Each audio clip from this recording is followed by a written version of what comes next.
Hello दोस्तों, आज हम बात करेंगे 5वीं सदी बीसी के एक ऐसे महायुद्ध की जिसने ग्रीक समाज को हमेशा के लिए बदल कर रख दिया।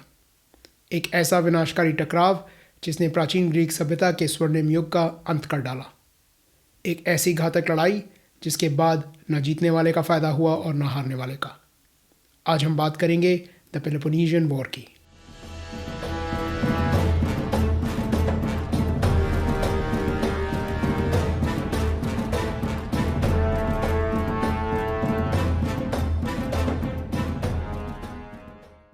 हेलो दोस्तों, episode 13 the Peloponnesian war part 1 the road to war में आपका स्वागत है। दोस्तों, पेलोपोनेशियन वॉर की कहानी काफ़ी लंबी है और काफ़ी उलझी हुई भी। इसे एक एपिसोड में सुना पाना मुश्किल है, इसीलिए मैंने कहानी अलग अलग भागों में बांट दी है और हम आने वाले कुछ एपिसोड्स में इस महत्वपूर्ण घटना और इसमें हिस्सा लेने वाले पात्रों को बारीकी से देखेंगे। आज के एपिसोड में हम देखेंगे कि 5वीं सदी बीसी में ग्रीक पेनिनसुला की स्थिति क्या थी, यहाँ कौन कौन से राष्ट्र थे और आखिर वो क्या बातें थी जिनके कारण पेलोपोनेशियन वॉर जैसे महायुद्ध की नौबत आ गई। पेलोपोनेशियन वॉर 431 बीसी से 404 बीसी के बीच में हुई थी। इसमें ग्रीक समाज के लगभग सभी बड़े खिलाड़ी शामिल हुए थे, या सही कहें तो इसका शिकार हुए थे। एक याद रखने वाली बात यह है कि बीसी में समय उल्टा चलता है और इसीलिए वॉर के शुरू होने का साल 431 है और ये ख़त्म 404 में हुई। ग्रीस, शायद आप जानते ही होंगे, यूरोप के दक्षिण में मेडिटेरेनियन सागर के तट पर स्थित एक देश है। जिस इलाके में ग्रीस स्थित है उसे बॉल्कन्स भी कहा जाता है। ग्रीस के आसपास के कुछ देश हैं अल्बेनिया, नॉर्थ मैसेडोनिया और टर्की। ग्रीस से पश्चिम दिशा में आयोनियन सागर पार है इटली और दक्षिण में मेडिटेरेनियन सागर पार है लीबिया और इजिप्ट, जो अफ्रीका में है। ग्रीस की मुख्य भूमि एक पेनिनसुला के रूप में है, मतलब ये 3 तरफ से पानी से घिरी हुई है और एक तरफ से यूरोप की मुख्य भूमि से जुड़ी है। साथ साथ इस इलाके में 1000 से भी ज़्यादा छोटे बड़े द्वीप हैं जिन्हें ग्रीस का हिस्सा माना जाता है। हमारी कहानी के समय में यानी 5वीं सदी बीसी में ग्रीस आज की तरह एक एकजुट देश नहीं था, बल्कि यहाँ बहुत सारे आज़ाद राष्ट्र हुआ करते थे, जिनमें से सबसे ताकतवर थे एथेंस और स्पार्टा। और पेलोपोनेशियन वॉर मुख्य रूप से इन्हीं दो महाशक्तियों के बीच की लड़ाई थी। बाकी के जो भी ग्रीक राष्ट्र इस लड़ाई में शामिल थे वो ज़्यादातर इन दोनों के साथी थे। स्पार्टा का नाम आपने शायद फिल्मों वगैरह में पहले भी सुना होगा। 2006 में आई 300 फिल्म स्पार्टा के ही सैनिकों पर आधारित थी। स्पार्टा दरअसल लैकाईडाइमोन नाम के एक राष्ट्र का मुख्य शहर था और ये स्थित था ग्रीक पेनिनसुला के सबसे दक्षिणी भाग में, जिसे द पेलोपोनीज या पेलोपोनेसस के नाम से जाना जाता है। इस समय स्पार्टा अपनी थल सेना यानी लैंड आर्मी के लिए काफ़ी मशहूर था और स्पार्टन थल सेना को पूरे ग्रीस में सबसे सर्वश्रेष्ठ माना जाता था। दूसरी तरफ था एथेंस, जो ग्रीस के पूर्वी हिस्से में एटिका नाम के एक क्षेत्र में स्थित था। इस समय एथेंस अपनी नौसेना यानी नेवी के लिए काफ़ी मशहूर था और शायद ही कोई राष्ट्र समुद्र पर एथेंस का मुकाबला कर सकता था। साथ साथ एथेंस एक बहुत ही अमीर राष्ट्र भी था। करीब 6वीं सदी बीसी में स्पार्टा ने पेलोपोनीज क्षेत्र के कई और राष्ट्रों के साथ मिलकर एक संगठन स्थापित कर लिया था। इतिहासकार इसे पेलोपोनेशियन लीग कहते हैं। हालांकि इस गठबंधन में कई राष्ट्र शामिल थे, सबसे ज़्यादा शक्तिशाली होने के कारण इसका लीडर था स्पार्टा। कोरिंथ, थीब्स, मेंटिनेया, एलिस और मेग्रा कुछ ऐसे राष्ट्र थे जो इस गठबंधन का हिस्सा थे। इस गठबंधन का मकसद था सदस्यों को सुरक्षा प्रदान करना और मुसीबत के समय में एक दूसरे की मदद करना। दूसरी तरफ एथेंस ने भी 478 बीसी में एक संगठन बना लिया था। इस संगठन को डीलियन लीग के नाम से जाना जाता है। इस संगठन में करीब 300 राष्ट्र शामिल थे। 5वीं सदी बीसी की शुरुआत में पड़ोस के शक्तिशाली पारसी साम्राज्य और ग्रीक राष्ट्रों के बीच एक युद्ध छिड़ गया था, जिसमें पारसी साम्राज्य ने पूरे ग्रीस पर कब्जा करने की कोशिश की थी। हालांकि ये कोशिश नाकाम रही थी, मामला पूरी तरह से खत्म नहीं हुआ था। पारसी साम्राज्य के खिलाफ लड़ाई जारी रखने के लिए और ग्रीक राष्ट्रों को उनके हमलों से सुरक्षित रखने के मकसद से डीलियन लीग की स्थापना हुई थी। योजना ये थी कि सभी सदस्य अपनी तरफ से धन, सैनिक और समुद्री जहाज़ प्रदान करेंगे। शुरुआत में सारे सदस्य डीलोस नाम के एक द्वीप पर मिला करते थे और इसीलिए इस संगठन का नाम डीलियन लीग पड़ गया। डीलियन लीग के सभी सदस्यों में से सबसे शक्तिशाली था एथेंस और जल्द ही एथेंस ने लीग की सेना, नौसेना और संपत्ति पर इतनी मजबूत पकड़ बना ली कि लीग एक संगठन कम और एथेंस का साम्राज्य ज़्यादा लगने लगा था। हमें पेलोपोनेशियन वॉर के बारे में काफ़ी चीज़ें बड़े स्पष्ट रूप से पता हैं, और इसका कारण है थ्यूसिडिडीज़ नाम के एक प्राचीन सेनापति और इतिहासकार की लिखाई। और हालांकि थ्यूसिडिडीज़ एथेंस से था, उसने अपनी लिखाई को निष्पक्ष रखने की पूरी कोशिश की है और ये दर्शाने की कोशिश भी की है कि युद्ध से सिर्फ नुकसान ही होता है, फिर चाहे तुम जीतो या हारो। थ्यूसिडिडीज़ के बारे में सबसे खास बात यह है कि वो पेलोपोनेशियन वॉर के समय में जीवित था, और यही नहीं, वो खुद लड़ाई में भी शामिल हुआ था। युद्ध के दौरान वो एक अथेनियन सेना का नेतृत्व कर रहा था, और जब वो एक अभियान में असफल रहा तो सज़ा के तौर पर उसे राष्ट्र से तड़ीपार कर दिया गया। इससे फ़ायदा ये हुआ कि उसे बाकी के ग्रीस में सफ़र करने का मौका मिल गया और वो अलग अलग राष्ट्रों के लोगों के नज़रिए से युद्ध को देख पाया। एक अफसोस की बात यह है कि उसकी मौत 5वीं सदी बीसी के अंत के आसपास अचानक ही हो गई और वो पेलोपोनेशियन वॉर की कहानी ख़त्म करने से पहले ही मर गया। थ्यूसिडिडीज़ की मृत्यु के बाद युद्ध के आखिरी सालों की कहानी फिर उसके एक साथी जेनोफोन ने पूरी करी। थ्यूसिडिडीज़ के हिसाब से युद्ध का मूल कारण बहुत साफ सी बात थी। आसान शब्दों में कहें तो युद्ध का कारण था एथेंस का बढ़ता लालच, प्रभाव और शक्ति, और स्पार्टा के मन में इन सब बातों का बढ़ता डर। मतलब ये एक म्यान में दो तलवारों वाली बात थी। ग्रीस में भी दो महाशक्तियाँ शांति से नहीं रह सकती थी, खास करके जब दोनों ही खुद को बेहतर मानती थी और चाहती थी कि बाकी का ग्रीक समाज भी उनके सामने सर झुकाए। ऐसी स्थिति के चलते इसमें कोई आश्चर्य की बात नहीं है कि स्पार्टा और एथेंस के बीच रिश्ते तनावपूर्ण थे। लेकिन ऐसा भी नहीं है कि दोनों एक दूसरे के खून के प्यासे थे।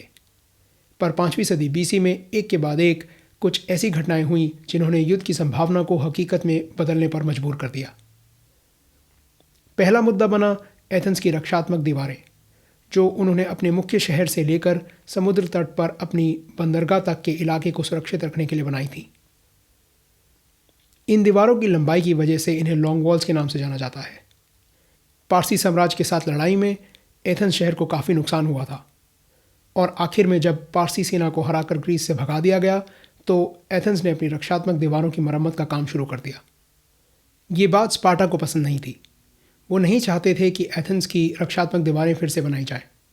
असल बात ये थी कि सभी जानते थे कि इन दीवारों के बन जाने के बाद किसी भी दुश्मन के लिए एथेंस पे हमला करना या उनके शहर का घेराव करना लगभग नामुमकिन होने वाला था। और अगर कभी भविष्य में स्पार्टा और एथेंस के बीच युद्ध होता तो स्पार्टन्स के लिए इन दीवारों को तोड़ पाना बहुत ही मुश्किल होने वाला था।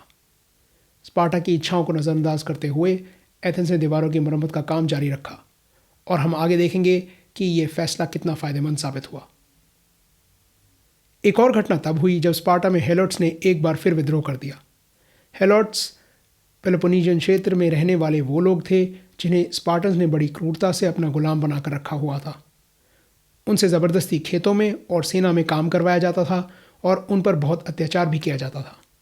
अब जाहिर सी बात है कि इन सब अत्याचारों के कारण हेलोट्स विद्रोह करते रहते थे। लेकिन 464 बीसी का विद्रोह कुछ अलग था। जब स्पार्टा को लगने लगा कि बात हाथ से निकलने वाली है तो उन्होंने अन्य ग्रीक राष्ट्रों से मदद मांगी। इसमें एथेंस भी शामिल था, और 462 बीसी में उन्होंने भी मदद के लिए एक सेना भेजी। लेकिन पता नहीं क्या बात हुई, स्पार्टन्स ने अथेनियन सेना की मदद ठुकराकर उन्हें वापस भेज दिया। शायद उन्हें अथेनियंस पर पूरी तरह से भरोसा नहीं था। ये एथेंस के मुंह पर एक तमाचा था। बदले में एथेंस ने कुछ ऐसे राजनीतिक कदम उठाए जिनसे स्पार्टन्स काफ़ी नाखुश हुए। एक था आर्गोस के साथ समझौता। आर्गोस स्पार्टा का पुश्तैनी दुश्मन था और पड़ोसी भी। एक और था मेगरा के साथ समझौता। मेगरा था तो स्पार्टा का साथी, पर फिलहाल अपने पड़ोसी कोरिंथ के साथ एक लड़ाई में उलझा हुआ था। कोरिंथ ज़्यादा ताकतवर था और स्पार्टा के ज़्यादा करीब भी। दरअसल मेगरा ने पहले स्पार्टन से मदद की दरख्वास्त की थी, पर जब इससे कोई फ़ायदा नहीं हुआ तो उन्होंने मजबूरन अथेनियंस से मदद मांगी। अथेनियंस इस लड़ाई में नहीं पड़ना चाहते थे क्योंकि वो जानते थे कि ये बात कोरिंथ और स्पार्टा को बिल्कुल पसंद नहीं आएगी, पर मेगरा के साथ समझौता उनके लिए काफ़ी फ़ायदेमंद साबित हो सकता था। मेगरा एथेंस का पड़ोसी राष्ट्र था और पेलोपोनीस क्षेत्र से एटिका आने के इकलौते रास्ते पर स्थित था। दरअसल पेलोपोनीस क्षेत्र से पैदल बाहर निकलने का भी सिर्फ यही एक रास्ता था जो मेगरा और एटिका से होकर जाता था। इस रास्ते को इस्थमस ऑफ कोरिंथ के नाम से जाना जाता है। जब तक मेगरा पेलोपोनेशियन लीग का हिस्सा था वो एथेंस के लिए एक खतरा था, पर अब मेगरा को एक ढाल के रूप में इस्तेमाल किया जा सकता था और पेलोपोनेशियन सेनाओं को अपने खुद के इलाके में एक तरह से कैद करके रखा जा सकता था। हाँ, वो नावों के इस्तेमाल से अंदर बाहर आ जा सकते थे, पर आपको याद ही होगा कि एथेंस की नौसेना का कोई मुकाबला नहीं था। एथेंस ने एक और चीज़ की जिससे स्पार्टन्स काफ़ी नाखुश थे। स्पार्टन्स जब विद्रोही हेलोड्स को पूरी तरह से काबू नहीं कर पाए तो उन्होंने उन्हें आज़ाद कर दिया, इस शर्त पे कि वो पेलोपोनीज क्षेत्र से बाहर निकल जाएंगे। उनका मानना था कि ये हेलोड्स इधर उधर बिखर कर गायब हो जाएंगे, पर एथेंस ने मौका देखकर सारे विद्रोही हेलोड्स को नोपैक्टस नाम के एक शहर में बसा दिया। नोपैक्टस एक बहुत ही महत्वपूर्ण जगह पर बना हुआ था। ये गल्फ ऑफ कॉरिंथ के द्वार पर पेलोपोनीज क्षेत्र से उत्तर दिशा में था और यहाँ से गल्फ ऑफ कॉरिंथ के अंदर बाहर आने जाने वालों पर नज़र और नियंत्रण रखा जा सकता था। और अब एथेंस की बदौलत यहाँ स्पार्टा के कट्टर दुश्मन रहने लगे थे और ये पेलोपोनेशियन वॉर शुरू होने के बाद एथेंस के लिए काफ़ी फ़ायदेमंद साबित होने वाला था। 460 BC तक एथेंस और पेलोपोनेशियन लीग के कई सदस्यों के बीच आपसी मतभेदों के कारण युद्ध छिड़ चुका था। कई लड़ाइयाँ हुईं, खास करके कॉरिंथ के साथ। लड़ाइयों के इस सिलसिले को इतिहासकार फर्स्ट पेलोपोनेशियन वॉर भी कहते हैं। शुरुआत में तो स्पार्टा खुद लड़ाई के मैदान में नहीं उतरा, हालांकि अपने साथियों की कुछ मदद तो उन्होंने ज़रूर की होगी। आखिरकार 457 BC में बैटल ऑफ टेनाग्रा में एथेंस और स्पार्टा की सेनाओं का सामना हुआ। इस लड़ाई में दोनों सेनाओं को भारी नुकसान हुआ, पर अंत में जीत स्पार्टा की हुई। वैसे 460 BC और 454 BC के बीच में एथेंस ने अन्य पेलोपोनेशियन राष्ट्रों के खिलाफ कई सफलताएं हासिल की, लेकिन 454 BC में उनकी किस्मत पलटने लगी। एथेंस ने पिछले कई सालों से इजिप्ट में पारसी साम्राज्य के खिलाफ लड़ाई जारी रखी थी। लगता है उन्हें अपनी काबिलियत पर कुछ ज़्यादा ही विश्वास था और इसीलिए वो इतनी सारी लड़ाइयाँ एक साथ लड़ रहे थे। पर 454 BC में उन्हें इजिप्ट में एक भारी हार का सामना करना पड़ा और उन्हें एक बड़ा झटका लगा।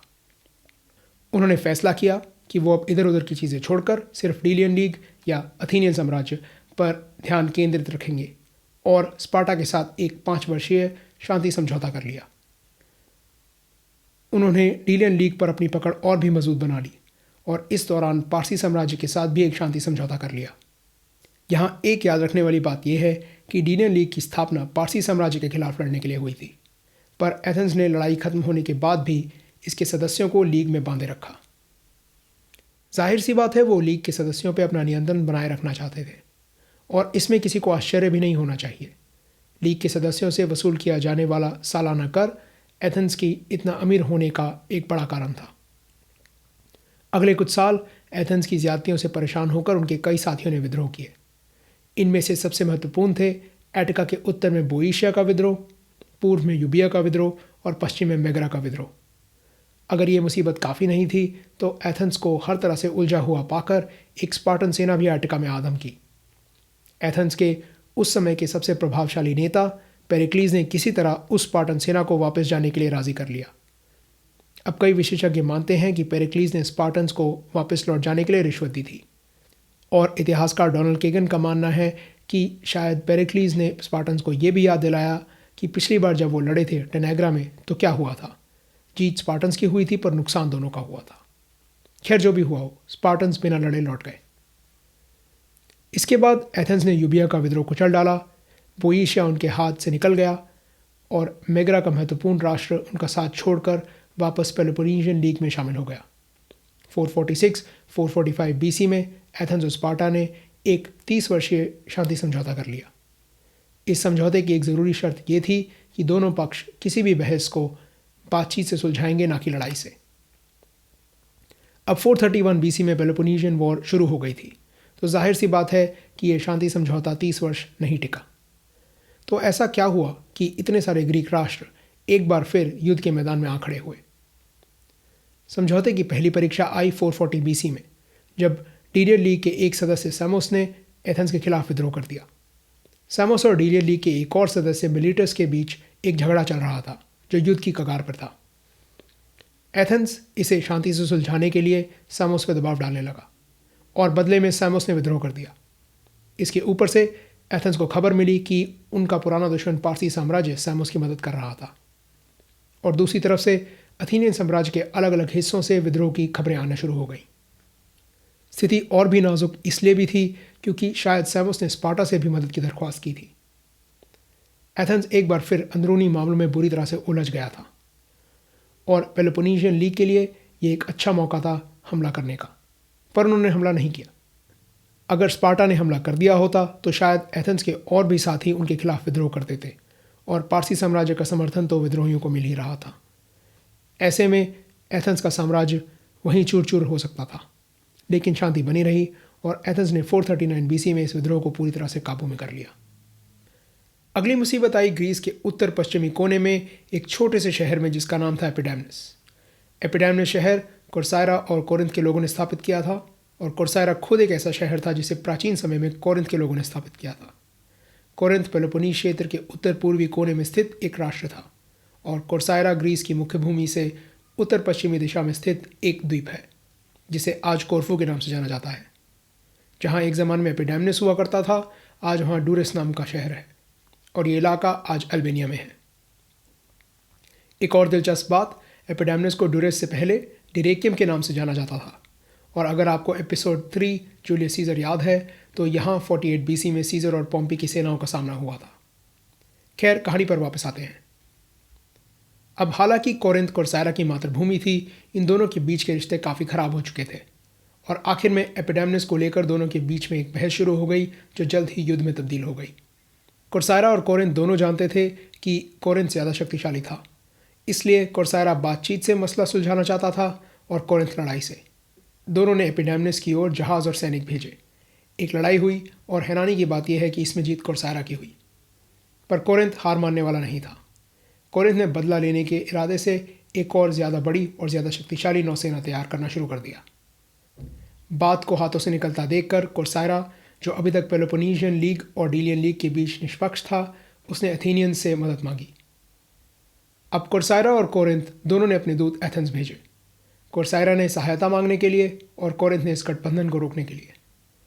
कोर्सायरा का कहना था कि ग्रीक समाज में सिर्फ 3 बड़ी नौसेनाएं थीं, एथेंस की, कोरिंथ की और कोर्सायरा की, और अगर कोरिंथ कोर्सायरा को हराने में सफल हो गया तो उनकी नौसेना कोरिंथ के हाथों में पड़ जाएगी और जब भविष्य में युद्ध होगा, जो कि उनके हिसाब से पक्की बात थी, एथेंस को दोनों नौसेनाओं का सामना करना पड़ेगा।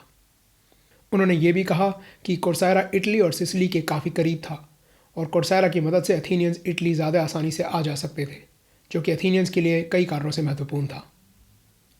और दूसरी तरफ कोरिंथ ने एथेंस को याद दिलाया कि यह पेलोपोनेशियन लीग का अंदरूनी मामला था और हालांकि ये सीधे सीधे शांति समझौते का उल्लंघन नहीं था क्योंकि कोर्सायरा अभी तक निष्पक्ष था, पर यहाँ वो पेलोपोनेशियन लीग के एक सदस्य का नुकसान करने के इरादे से डीलियन लीग में शामिल होना चाह रहा था और इस स्थिति में एथेंस का कोर्सायरा की मदद करना समझौते का अपमान था।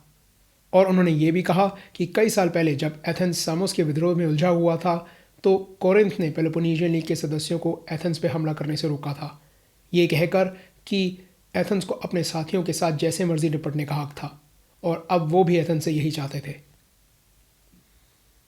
अथेनियंस अब एक दुविधा में थे। वो शांति समझौता तोड़ना नहीं चाहते थे, पर वो ये भी जानते थे कि कोर्सायरा की बात में दम था। उन्होंने इस मुसीबत से निकलने के लिए एक नई तरकीब सोची। उन्होंने फैसला किया कि वो कोर्सायरा की मदद करेंगे, पर सिर्फ उनकी रक्षा के लिए, कोरिंथ पर हमला करने के लिए नहीं। अब पता नहीं अथेनियंस यहाँ क्या सोच रहे थे। शायद वो चाह रहे थे कि सांप भी मर जाए और लाठी भी ना टूटे, यानी कोरिंथ घबरा कर हमला भी ना करे और कोर्सायरा के साथ एक फ़ायदेमंद समझौता भी हो जाए। ये भी हो सकता है कि वो जानते थे कि कोरिंथ हर हाल में हमला करेगा और अगर उन्हें लड़ाई करनी ही पड़ी तो कम से कम लड़ाई शुरू करने का इल्ज़ाम तो वो कोरिंथ पर डाल सकते थे। खैर, कोरिंथ ने कोर्सायरा पर हमला करने का फैसला कर लिया था। एथेंस ने कोर्सायरा की रक्षा के लिए सिर्फ 10 जहाज़ भेजे।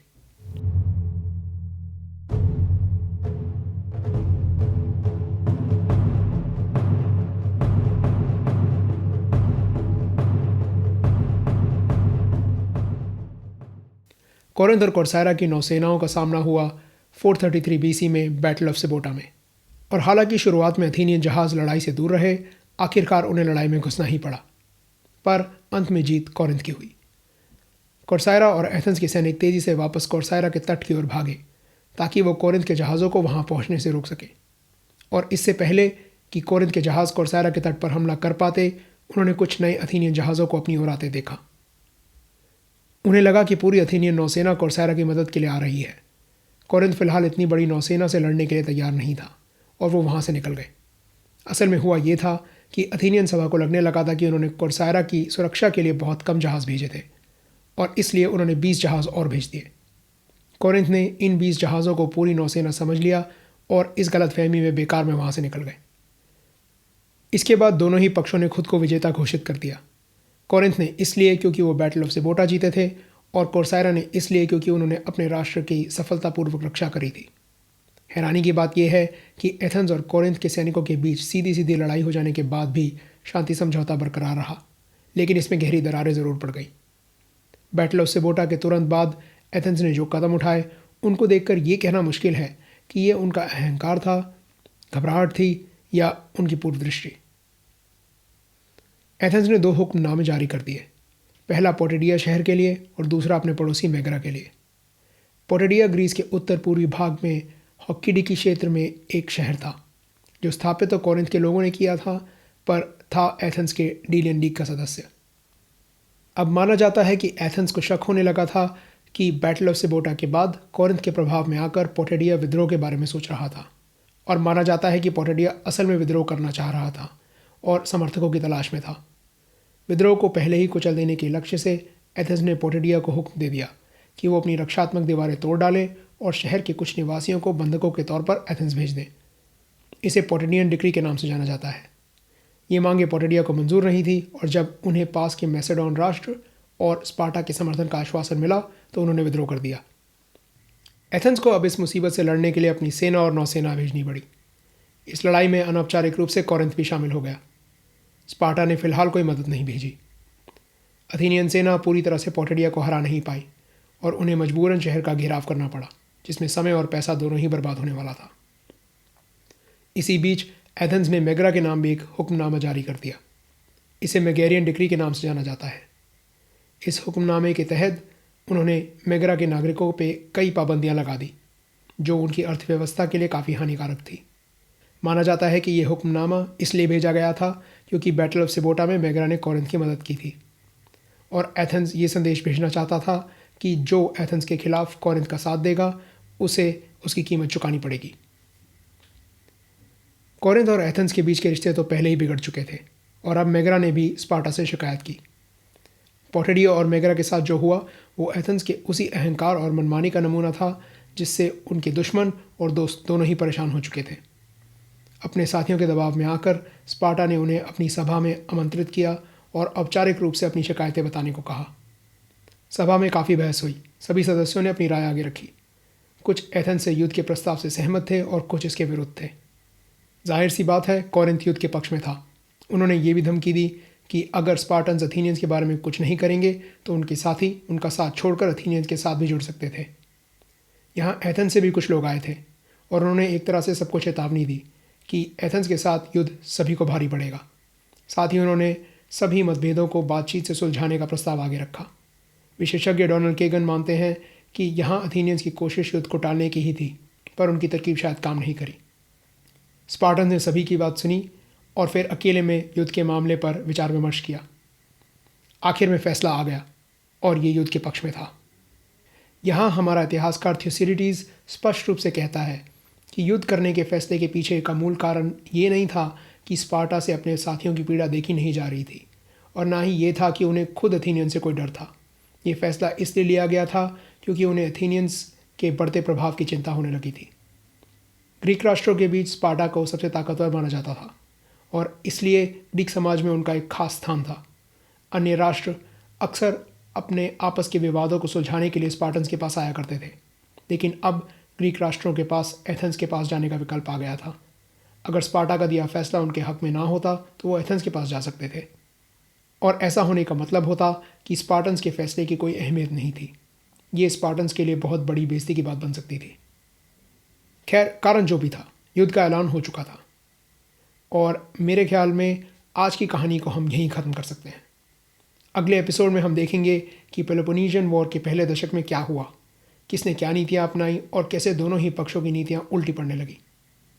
फिलहाल ये थी पेलोपोनेशियन वॉर के कारणों की कहानी। उम्मीद है आपको पसंद आई।